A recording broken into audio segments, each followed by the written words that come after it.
And Dave should be here soon, but I was planning on saying a few words first, and this way I don't have to cut into his time. The blue tsunami uh, was pretty nice.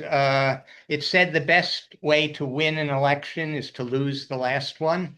Uh, and we couldn't have done any worse a year ago, and we couldn't have done any better a couple of weeks ago. So, but the important thing is to build on that, and they're already trying to uh, tear us down. We're divided. We're divided on so many issues, social issues, economic issues, and they're gonna pick at that. But if we stay together, there are issues that we all agree on. So I wrote this in the Delray Democrat last month. They're going to try to make Zoran Mandami the face of the Democratic Party. Well, we don't have one face. Okay, we have many faces. He's our face in New York City. Mickey Sherrill is our face in New Jersey. Abigail Spanberger is our face in Virginia. And we don't have to agree on every issue if we agree on the important ones. And affordability, access to health care, requiring the richest to pay their fair share are all issues that play as well in Peoria or Florida as they do in New York City. So there's evidence also that the whole war on woke is sort of dying out. I mean, when people aren't eating, they have more important concerns. And on election night, Shar and I were watching this statistic. One of the commentators on MS Now said 57% of the ads in the Republican gubernatorial race in Virginia were anti-trans. 57%. Okay. And Spanberger got 57% of the vote. So I mean that is what I wrote is attacking marginalized populations and brutalizing immigrants doesn't put money in the bank or food on the table, and giving money to plutocrats takes both away. So you know, plutocrat, yeah. I mean, they're going to do everything they can to demonize us and to try to make things better for them. But I really don't know. I don't see how they can fix the economy that Trump has broken. But we'll see. And the last thing I was going to say is that someone who knows a lot more than me will hear from now, but we won't because we're still waiting to find out something. Yeah, yeah. But no, it's going to be an interesting year, and what we need to do is, I mean, the biggest thing we need to do is register voters, and it's going to be an uphill battle in Florida because we're so gerrymandered. But the one race that we can win is for governor. And I've heard Lori Berman say this several times. That's the race to focus on. But already we have, this could be Charlie Crist all over again, And there we go. All right. Thank you for meeting. Great to see you, my friend. I gotta tell you, driving, I have not been to the headquarters, so it took me a while to. It was not easy to find. But okay, well, you know how I found this room? I could see you from the street. So I didn't cut into your time. I gave my good. First, but I'm going to do my introduction, which I wrote down. Okay, we're fortunate. Right? Thank you. We're fortunate that Dave has found the time to come and speak to us again. He's a pretty busy guy. And as I'm sure most of you know, he's not only our former state attorney, MS Now commentator, and author. Thank you. author of Fighting the Florida Shuffle, Inside Story of Corruption in the Drug Treatment Industry, which he has a copy of there. I looked up, he didn't tell me, he just founded Dave Aronberg Law, a firm he launched after stepping down. And everyone that's heard him knows what a great speaker he is. Thank you. So thank you, my friend. It is great to see. Well, good evening, Democrat. Hey, should I stand? Is it okay if I stand? Well, I do both. So thank you for having me. And nothing like telling the group to be here on time, only to have the guest speaker come in late. So it's been a long day. I love doing the TV stuff. But when you're not in New York, when you're not in DC, you need to make sure you go the extra mile, because the bookers love having people in their backyard. They love having people who they can schmooze with, and they see each other, part of the same circles. You got some local government official in Palm Beach County. And so, for example, when they call me and they say, can you come on a show called Way Too Early today at 5 a.m.? Like, sure, I'll do it. Yeah. And so you get up at 3:45 a.m. and you get some coffee, and I don't care how early you go to sleep, you're never getting enough rest before a show called Way Too Early. And so, and I can't, I'm always preparing late, and so I just had a couple hours of sleep, and I think I'm going to go back to sleep right after it's over, because after all, I'm dressed like this from the top and pajamas on the bottom. And then I slept, but I don't know about you, but once I'm up, like, I had the coffee and the computer screen, so I'm like, I've got to do just one more thing. And now I have a Substack, so I do videos for that every day. Please, if you're on Substack, please follow me at Dave Aronberg.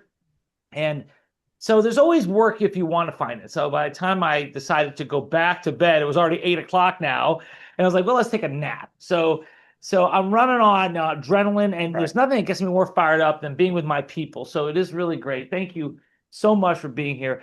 I did write this book, and yes, I would love to give it away, but the publisher requires I charge for it. But it is a 4-year work that I did with Dr. Dave Campbell, who's on Morning Joe as a medical correspondent. That's how we met. And Joe Scarborough wrote the foreword to the book. Wow. He did himself. Yeah, I'm really proud of it, because it is 4 years of work, and I'm very meticulous about the writing. I can remember every sentence going through, and because my co-author is an amazing guy, Dr. Dave. He is a doctor, though.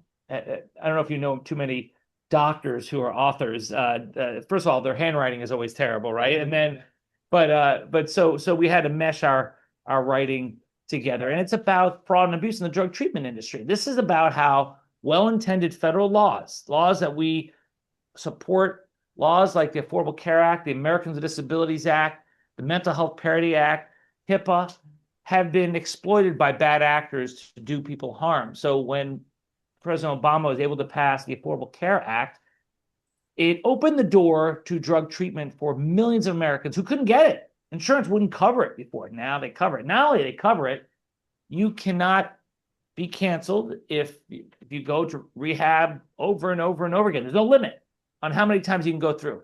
Once the benefit expires, then all you do is test dirty again, and it begins anew. And that's a generous policy. But when you add on to that the fact that the reimbursement under the Affordable Care Act is on an old school fee-for-service basis, the more services you provide, the more money you make. If you're one of the good guys, that's okay. If you're a bad guy, you can see the incentive for corruption. Right. And here's the difference, because if you went to the doctor, you had a broken arm, and the doctor says, all right, come back every month. I'm going to break your arm again. We're going to set it. I'm going to give you $1,000. We'll do this for 12 months. You'd be like, get lost. I'm calling the cops. But if you have the brain disease of addiction, substance use disorder, and the guy said, all right, keep coming back every month, and we'll give you free housing. We'll give you a scooter. In fact, once your insurance ends, I'll put you up in the Motel 6 for the weekend, give you $1,000 for a bender. And then on Monday, we'll pick you up and you'll test dirty again. You're like, huh, okay. And you have all these willing victims. It's hard enough to remain sober as it is, knowing that your sobriety is going to cost you your free housing, your friends, your scooter, your co-ed sober home. And Instead, you've got to move back to New Hampshire, live with your parents, and find a job. So we are incentivizing failure. And what happens is you go into this endless cycle of relapse instead of recovery, and then leave in an ambulance or a body bag. And this is the Florida shuffle. This is what I wrote about. And the federal government refuses to address this. I went before Congress twice to say, here's what you need to do. I have a prescription on how to fix this problem.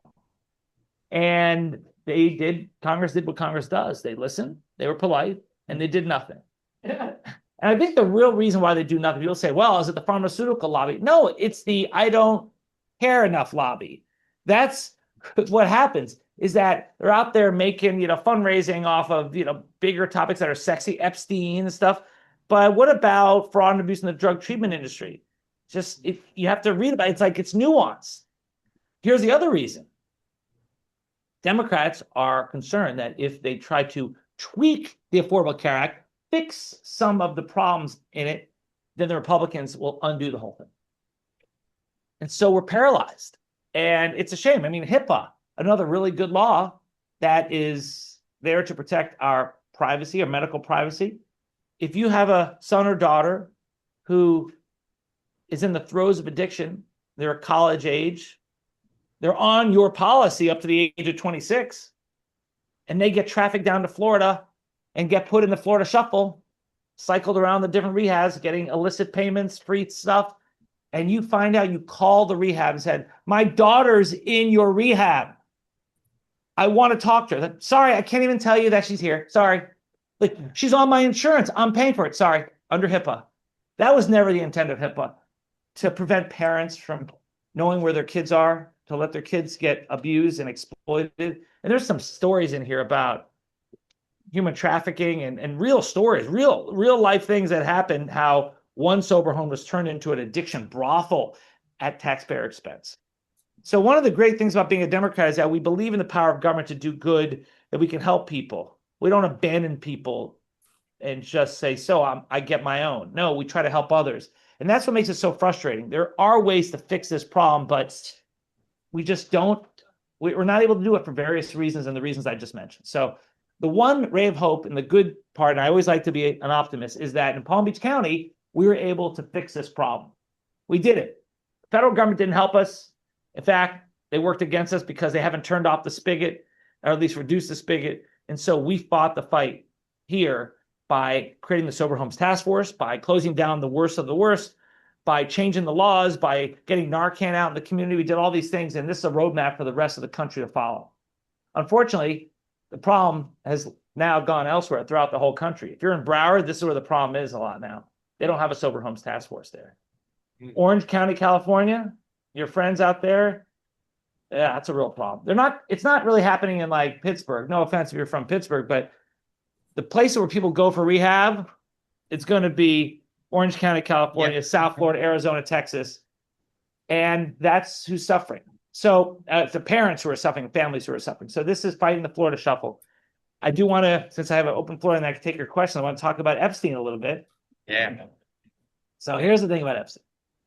I want you to know how to answer the question, which is the Republicans say, well, the files were there for years and Biden and Merrick Garland never lifted a finger, until they could embarrass Trump. Number one, this was never a Democratic conspiracy theory. This was all about Republicans thinking this is like Pizzagate 2.0. Right. The reason why this became such a thing is because Republicans thought that the Epstein files held a list of Democrats, Bill Clinton, Bill Gates, all these Democrats who were trafficking kids to Epstein Island, and they were going to expose this. That's why they're obsessed with it. Meanwhile, the Democrats are like, what? Epstein is dead, and Ghislaine Maxwell is being charged, and there was an investigation. The Southern District of New York was actually investigating this. They were investigating this. Any other co-conspirators? So that answers another question. So why didn't they release the files? Well, number one, this was a Republican conspiracy theory. People like Dan Bongino, Kash Patel, they were pushing it. Donald Trump, now they get to power, and it's like nothing to see here. Yeah, right. Blame the Democrats, Democratic hoax. But also, number two, since there was an existing real investigation of co-conspirators by the Southern District of New York, they didn't want to release the files. That could jeopardize the investigation. Plus, there was a trial, a real prosecution of a co-conspirator named Ghislaine Maxwell. You don't release the files when the co-conspirator is going on trial and is on appeal. So that's why we didn't release the files. It wasn't like we're just sitting there like we didn't care, we wanted to embarrass Trump. No, that's not what happened. And now Trump ordered DOJ to get the Southern District of New York to investigate the Democrats, only Democrats, which is, it's like the bizarre world. It's so ludicrous that it's like, we all look at like, of course you can't do that. I mean, like, here's the president of the United States. We're only going to investigate Democrats. Of course, you know, you can't do that. Selective prosecution really is a defense. You can't have selective investigations. Can you imagine when I was state attorney, if I said, we are going to shut down the pill mill and the sober home industry, the corrupt sober homes, but only the Republicans, right? If you're a Democrat, you get a get out of jail free card. Can you imagine? You guys would be upset with me. I mean, the Democrats were like, you can't do that. Meanwhile, we're supposed to accept Trump like, okay, all right, we'll just investigate just Democrats. It doesn't work like that. And that's why if they want to use the new Democratic investigation as a pretext not to release the Epstein files, a court is going to see right through it. The court's going to see right through it. So I'm not really worried that this new investigation is going to keep the files from being released. And plus, if they try to play that game, there's so many survivors that are going to be outright. I mean, we're not stupid. This is the one thing that the MAGA base really does care about, that like agrees with us that we should release the files, that the country's united. So if Trump wants to play games with it, he does so at his own peril. I think eventually the truth comes out. But one thing that Trump is very good at is delay. He's very good at that. So it will drag out. It's not going to come out right away. Plus, I did a Substack video today. It's releasing. There's one word in the new legislation that could give them the ability to slow things down further, and that is unclassified. It only says release the unclassified documents. Why would they put that in there? So now Trump's like, okay, classify this, classify that, classify. Yep, all classified. Sometimes politicians, they just don't get it, right? Like, they mean well in some cases, but they put that one word in there. We give them, we just hand them stuff. Reminds me of like when Merrick Garland ordered the investigation of January 6th, but we couldn't do it 6 weeks before an election, the midterm elections. Why? Trump was not on the ballot. Why? Why do we have to stop then? And then why did you wait till the end to appoint Jack Smith? Why? Because we can't look political. Oh my God. We're going to call you political anyways. That was Mitch McConnell's second blow. The first one was stealing the seat. Yes. Okay. The second one was making him such an object of pity. Yes. That Biden nominated him for a job he was completely unqualified to do. So I'll tell you, I wanted to be DEA administrator or U.S. attorney for the Southern District of Florida. So I'll tell you that I was interested in either of those positions. So who the attorney general would be was really important for me. So when the names came out, it was going to be Sally Yates, Doug Jones, or Merrick Garland. I said, anyone but Merrick Garland. Yeah. And the reason why was that I knew that Merrick Garland, being a judge, is a different skill set than being a prosecutor, right? It's different. And I knew that a judge who is so scared of being accused of being political, I knew he would look at me like, oh, the elected Democratic state attorney in Palm Beach County who goes on Morning Joe. I'm not naming him U.S. attorney. That would be political. It would make us look bad. DEA administrator? No way. So I was like, please, not Merrick Garland. Merrick Garland. Yeah. Because we're Democrats and because Bill Barr was so out of step that he's like, we're going to do the anti-Bill Barr. We're going to give people confidence in the DOJ. Where'd that get us? When they go low, we go high. Where'd that get us? Right? So, it gets you the minority in Congress. But I do think things are picking up. I do think that if you look at the numbers, Democrats now are at a high. And I love to say it's because of us. I think it's because of them. They are. I mean, they can't get out of each other's way now. I mean, they're just now. Marjorie Taylor Greene is fighting. I'll leave it with this, and then we can take questions. Yes, thank you. I do not buy into the whole Marjorie Taylor Greene has turned babyface. Okay. By the way, that's a pro wrestling term. When you go from a bad guy to a good guy, you turn babyface. It's the heels and the baby faces.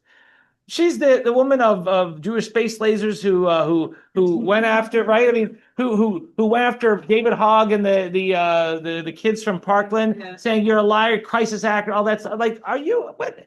And, now she's like, now she's a different person. I really do think it's because she believes that she can run for president. Yeah. I don't trust this, she's found newfound religion here. She's peddled an anti-Semitic conspiracy theories. She is still never talked about January 6th. Has she ever said that wasn't a tourist affair, that was an insurrection? Has she ever said that? Someone should ask her that. I don't see anyone pitching her that. We give her the softballs on Epstein. That's easy. Anyone can answer that. So I'm not buying her conversion. She's not our friend. She's an opportunist. So it's terrible. So that is my spiel. The best part about this is that I can answer your questions. After this, I'm doing one more speech tonight. I know, after 3 hours of speech, I know, which is why I had to leave to go to Boca. And now I live in Palm Beach Gardens. So I know. Oh, geez. I know. It's at a temple. I've got to look up. It's in my phone. I drive myself, which is one of these days I'll be successful enough with my law firm where I'll have a driver. Right. A driver and maybe a scheduler who can get me on time to places and tell me where meetings are. But I want to say thank you for always being so supportive, for sticking with it. Things looked bleak for a while. That it was so easy to get demoralized, but that's what the other side wanted. Yeah. And now I feel that the enthusiasm, the energy is back, and I really do think the better days are ahead of us. And if you need any further proof, that last election, that Tuesday, I did not expect the blue wave that occurred. I thought it'd be good. I didn't expect it to be that good. Yeah. There is an undercurrent around the country, and it's ready to be brought out in 2026, and it will be. So thank you so much for having me here today. Thank you. Yes. Yeah, I like to say something about Ro Khanna and Epstein, because when it first came out, I thought this is a MAGA thing. I'm not. I mean, it's awful what was happening, but Khanna was interviewed by David Leonhardt in the Times. I don't know if you saw it, and he said, he asked, how did you get involved? And he said he went on all of these right-wing podcasts. He was traveling, and he started listening. And he said that what he was hearing was that this was emblematic of all of the things that they thought were wrong with this country. Rich, the elite, getting away with everything. And then they were doing this. So it's such a great thing that we can be running with it. I mean, because we're on the same side as them. And who could be in favor of Larry Summers, world's stupidest genius, Larry Summers? See the article about that? Yeah, how can it be so stupid? It's in my reading list. They asked, who was on TV today? And they asked a Democrat, so what do you think? On CNN, they said, but what if the files released the names of some Democrats, and the Democrat congressman said, so what? Yeah, that's I don't care about Swalwell. So what? Yeah. Well, if they do, they do. That's not who we are. That's not what we don't just call what do they call the circle the wagons around our people because they have a D after their name. If they screw up, they deserve to be called out for it. So we don't care about that. I think also another point you make there. I think it's important for us to go on those shows. For far too long, we go on the friendly shows. They're easy and it's nice. And then the harder shows, we don't. And then the other side just gets a one-sided diet of misinformation. And even if it's going to be difficult, I've gone on some of these shows and they will attack you. They'll bring up misinformation. My tone is not the same as it is on MSNBC or MS Now. I'm not sarcastic. I'm actually respectful. Like, well, that is an interesting point. I give you that. But here's the right. What about this? And so you buy, let them buy into you, because if they don't like you, they're not going to listen to you. I wonder, Jessica Tarloff is so good on the 5 on Fox. I know a lot of us don't watch it because it's Fox News. She's there. She's showing up and she's dishing out facts. Sometimes her tone can be a little bit of sarcastic. And I think you have to be careful because they're coming at it like, I don't like this person's a Democrat. Eventually, like Ro Khanna, they're like, oh, speaks sense. That's key. I think Kamala Harris should have gone on Joe Rogan. I know she tried. She should have. And you saw her when she went on Fox News with that interview with, was it Neil Cavuto? Was it, or no, Brett Baer? She was great. She did a great job. Sometimes actually, you let your guard down too much on the friendly shows. So you go on The View and you're like, this is easy, friendly crowd. And then they ask you a softball question. What would you do differently than Biden? And it ends your campaign pretty much. I mean, so it's like, that's a lesson. Be prepared for the softballs and go on the tougher shows. You need to. So that's my take. But yes, ma'am.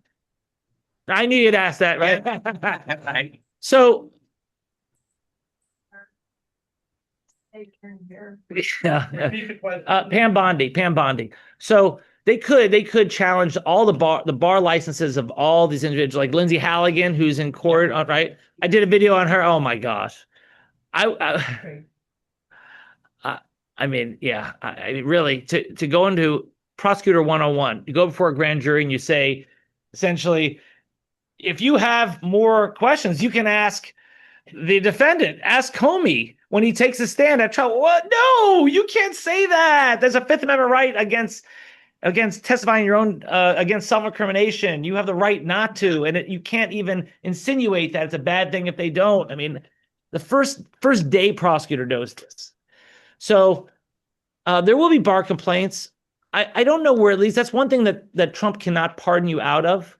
Right. Cannot pardon you out of bar complaints. Rudy Giuliani got pardoned, Right. but he still lost his bar ticket. Right.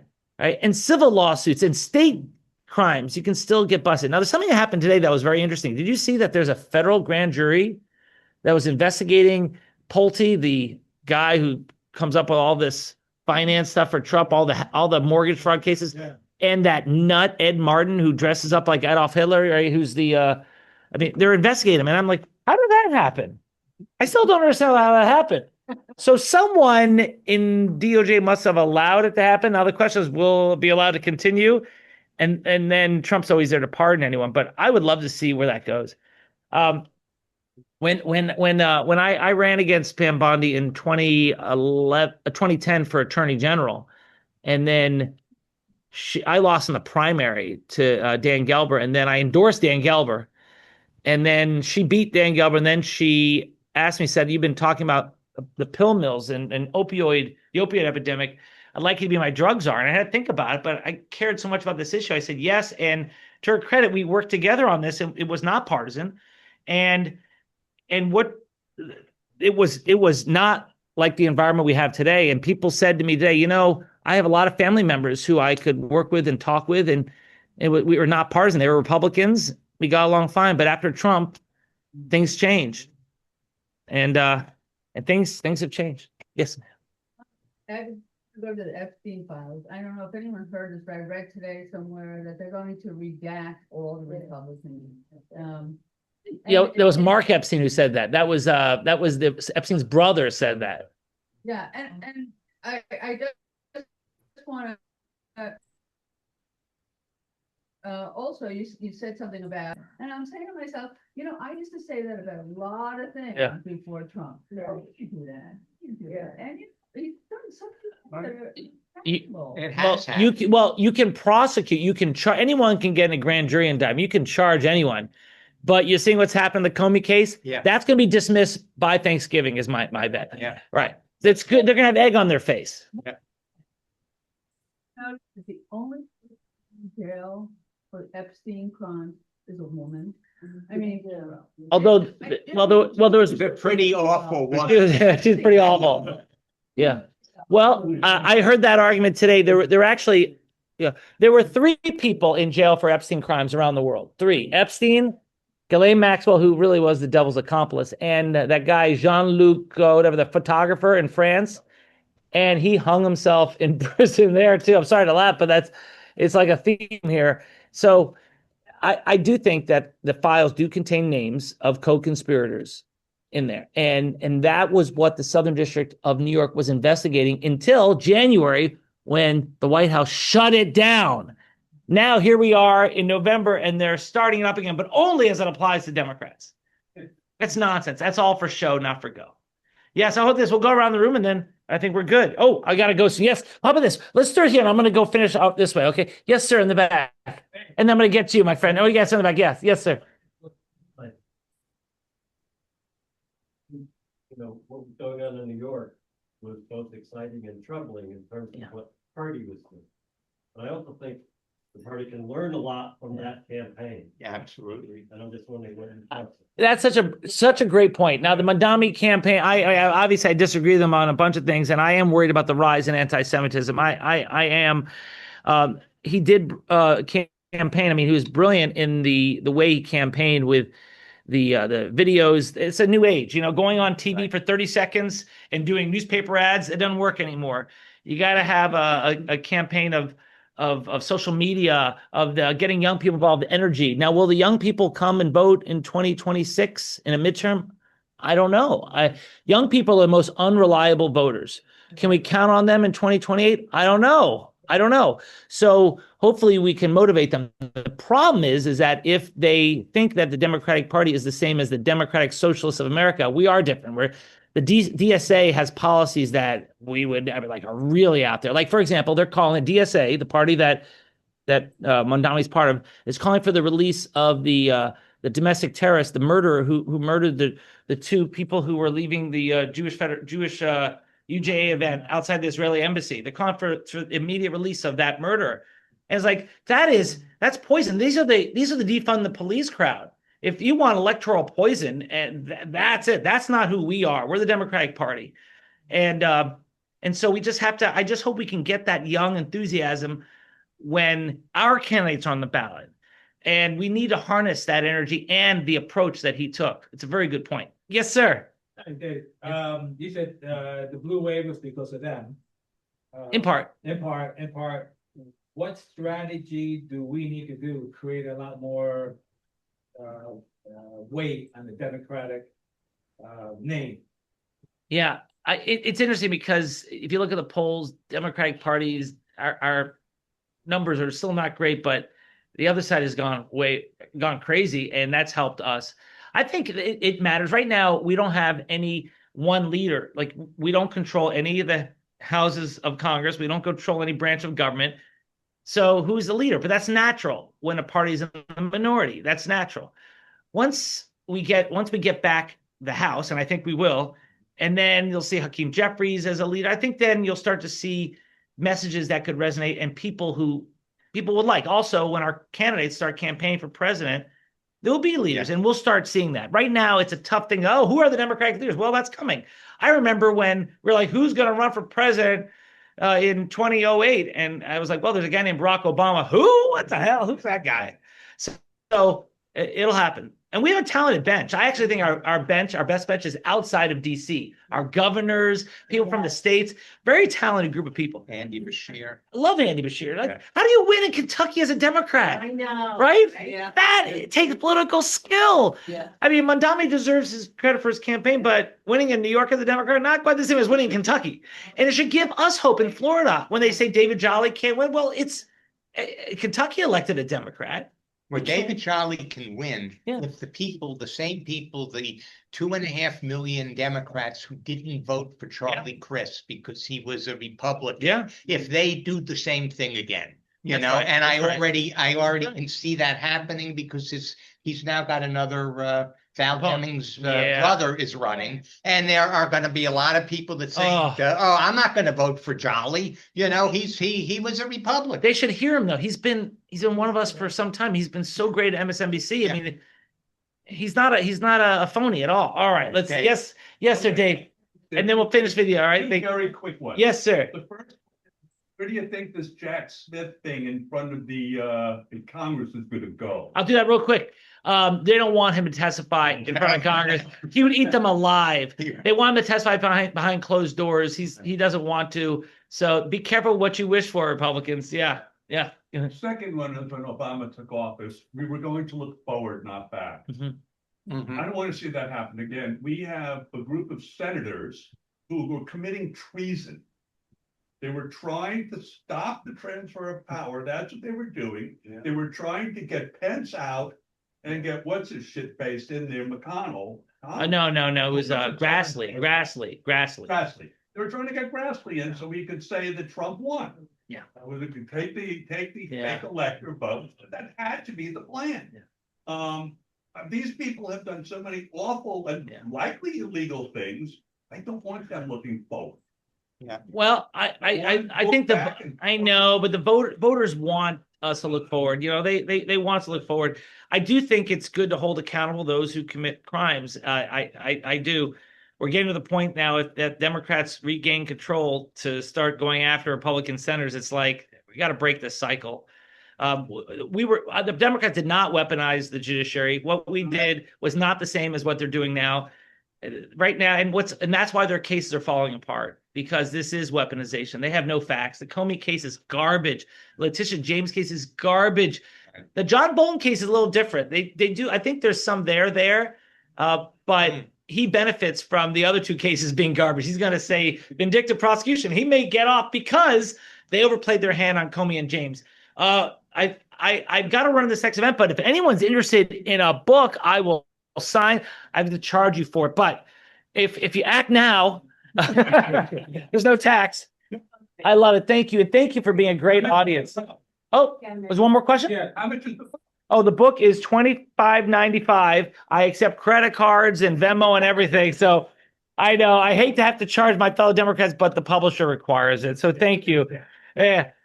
Maria, did you have a question? Thank you. Oh, Maria, you had a question. How about this? Can I answer Maria's question while doing it? Nancy, I'm going to make it to you. Yes. Thank you. All right, great. Yes, ma'am, Maria. Hold on. Maria's never asked a question before. Thank you. I'd like to know what is being done that might affect everything that we're talking about now, is the lack of oversight of what Trump is doing in killing all those fishing, blowing up those people. Yeah. That leads to his possibly, and I'm originally from Ecuador, so Oh, wow. Ecuador is in danger, you know, and I have a cousin in Venezuela and things like that.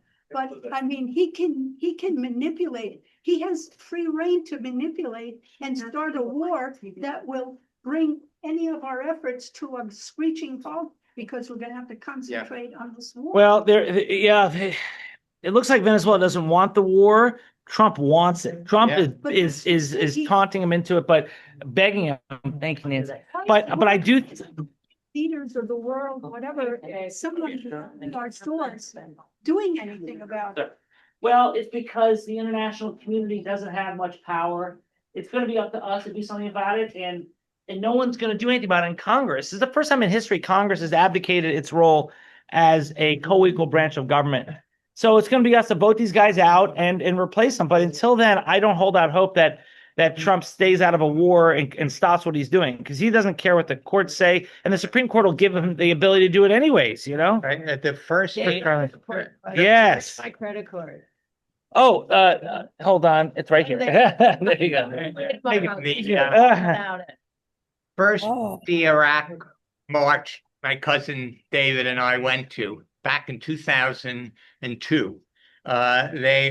Someone was walking around with a sign that said, "Drunken frat boy drives economy into the ditch, starts war to divert attention." And that is exactly what, but it's so obvious that he's doing it. I don't know that he's going to be able to get away with it. Do you? As far as getting us into a war? Yeah. That's the thing. Again, the MAGA base doesn't want a war, right? Yeah. I think as long as the MAGA base pushes back, I think he will. That's where he steps back. Is this for Charlene? No, Charlene. Here you go. Oh, I did the whole thing for Charlene. I'm sorry. Is that okay? That's okay. I'm gonna hold on. I'm gonna scribble it. I was no. That's real funny. Yeah, most people have never seen it.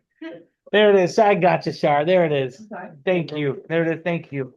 Hey, thank you for your interest in the book. I appreciate you guys so much. Do you want to? Yeah, that's yours. And while you're writing, what do you think is the safety of the Epstein files? Are they really Oh, destroying them? no, I don't think they're going to destroy it. It's too hard. I And listened to Andrew Weiss so- today. yeah, what do you say? So He thought they were doing it. my first name is Bill, and I am a success or in a rehab system. Oh, right. Texas, yeah. You know, one of the few. I love it, Bill. Thank you. Thank you, Bill. That's good. I did. What day is today? 20. And actually, when you Bill. first became the sober, All right, thank I you. hosted you at a Delray Beach Bill. meeting, yeah. When I moved down here, Delray Beach was the king of sober homes. It was like We 50 cleaned it up. And on the way out, We were on the globe. I talked to you on the way out, you said, I love this job. I do, Bill, I do. I was like, Something wrong with this one. Feel that. Did you bring enough cup? I think so. Let's see, who should I make it to? Yeah. Maria from Ecuador, okay. Thank you, hang out. I'm actually taking a cruise right off Venezuela in 3 weeks, and I'm worried. Be careful. about Paul. We will be smuggling drugs, but Are you serious? Are you serious? Joking. we're going to Aruba. It's like 30 miles off of Venezuela. Thank you, Maria. This is yours, Maria? Yes, it does. Right. Right.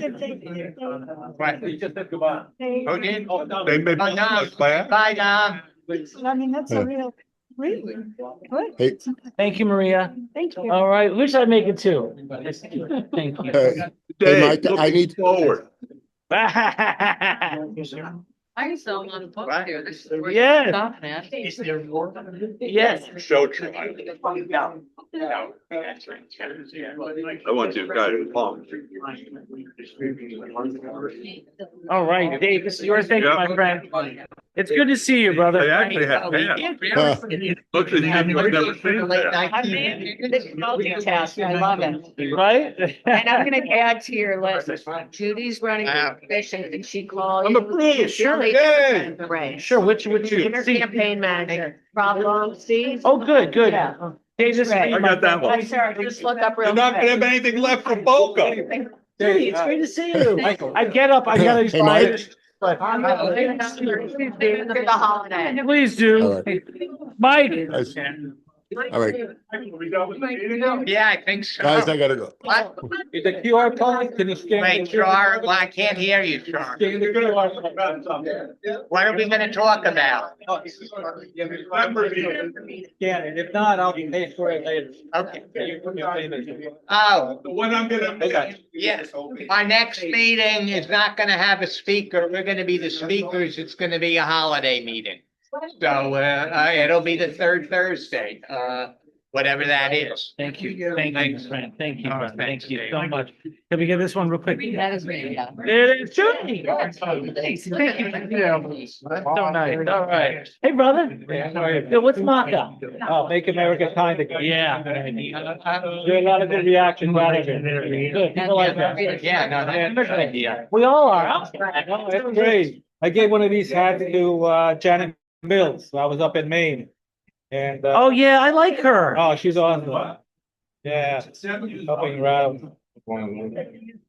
The weird thing is that, that oyster farmer is running ahead of I Susan know. Collins. Oh, no, not Not anymore? Ahead of Mills. No, Yeah. apparently he's behind Susan Collins, though. That's the problem, is that Planners. Yeah. running. I- right, he could win the primary and then lose the general. Yeah.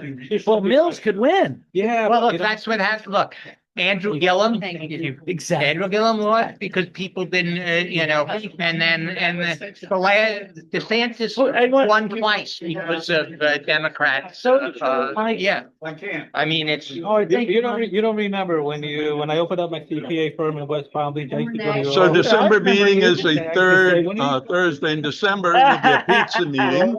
Look so I young. understand. Hey, you're a good man. More of a holiday meeting. Thanks for always having my back. I was Palm Beach, I lived down there.